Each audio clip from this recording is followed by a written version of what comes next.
महाभारत 10 महर्षि व्यास का महाभारत मदन मोहन तरुण द्वारा लिखित एवं पठित। वेदों के विभाजन के पश्चात चिंता थी महर्षि व्यास को किस प्रकार रख दूं सरल भाषा में समस्त श्रुतियों का सार इतिहास, ताकि सरलता पूर्वक इसे शिष्यों को पढ़ा सकूं, लोकहित में सर्वत्र इसे सुलभ करा सकूं। किस प्रकार प्रस्तुत करूं 36,333 देवताओं का वृत्तांत, कैसे प्रस्तुत करूं काल चक्र की गति जिसमें होता है निर्माण और संहार, कैसे प्रस्तुत करूं विवस्वान के 12 पुत्रों, मनु के 2, सुभ्राट के 3, 10 ज्योति के 10,000, शत ज्योति के 1,00,000, सहस्त्र ज्योति के 10 लाख पुत्रों की गाथा।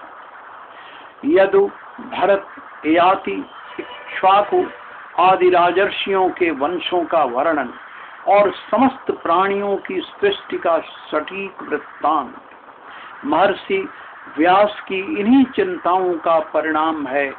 वेद तुल्य यह महाभारत समस्त शास्त्रों और लोक व्यवहार का सार।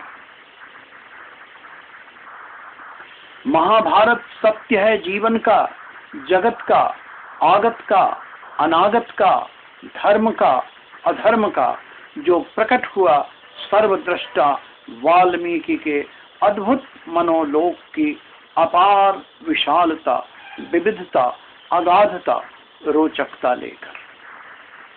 1,02,17 श्लोकों में निबद्ध है यह महाकाव्य। कुछ से मानते और सम्मान देते हैं पंचम वेद का, कुछ के अनुसार जो यहाँ नहीं है वह अन्यत्र नहीं है। यन्नेहास्ति न कुत्रचित। पितामह थे व्यास धृतराष्ट्र और पांडवों के।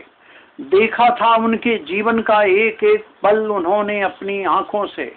धर्म का, अधर्म का, छल का, प्रपंच का, नीचता का, महानता का, अद्भुत त्याग का, अद्भुत स्वार्थ का, सृजन का, विनाश का, उसे उसी रूप में रख दिया उन्होंने अपने गहन मानस में प्रवेश कर।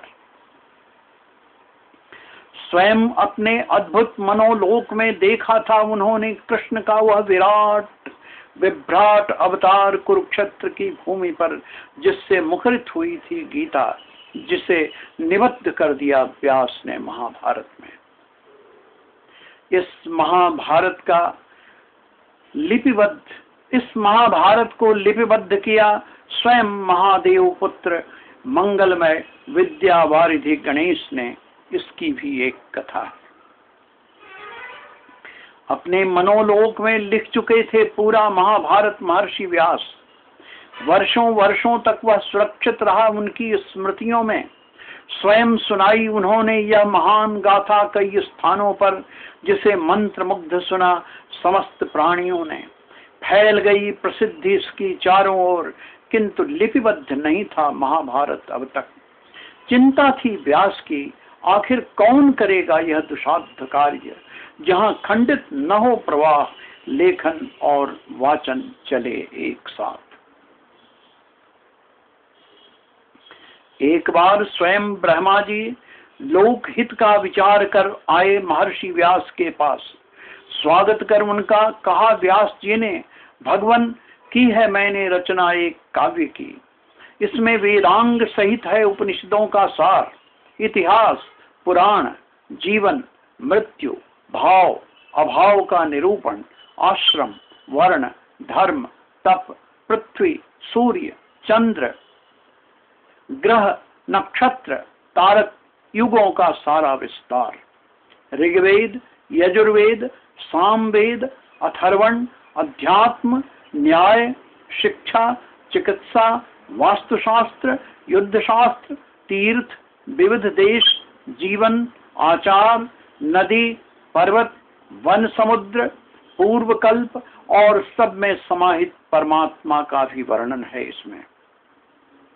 किंतु यह अब तक नहीं हुआ लिपिबद्ध, सुरक्षित है मेरी स्मृति में ही। भगवान, कौन है इतना प्रबुद्ध आशुलिपिक जो मेरी वाणी के प्रवाह को अंकित करता चला जाए बिना रुके। सुनकर प्रसन्न हुए ब्रह्मदेव। कहा उन्होंने, निवेदन करें इस कार्य के लिए महादेव पुत्र विद्या वारिधि मंगल मूर्ति गणपति से, वे ही कर सकते हैं यह अद्भुत कार्य। कहकर विदा हुए ब्रह्मदेव। ब्रह्मा के सुझाव पर अनुरोध किया व्यास ने गणेश से। तैयार हुए गणपति, परंतु एक शर्त पर।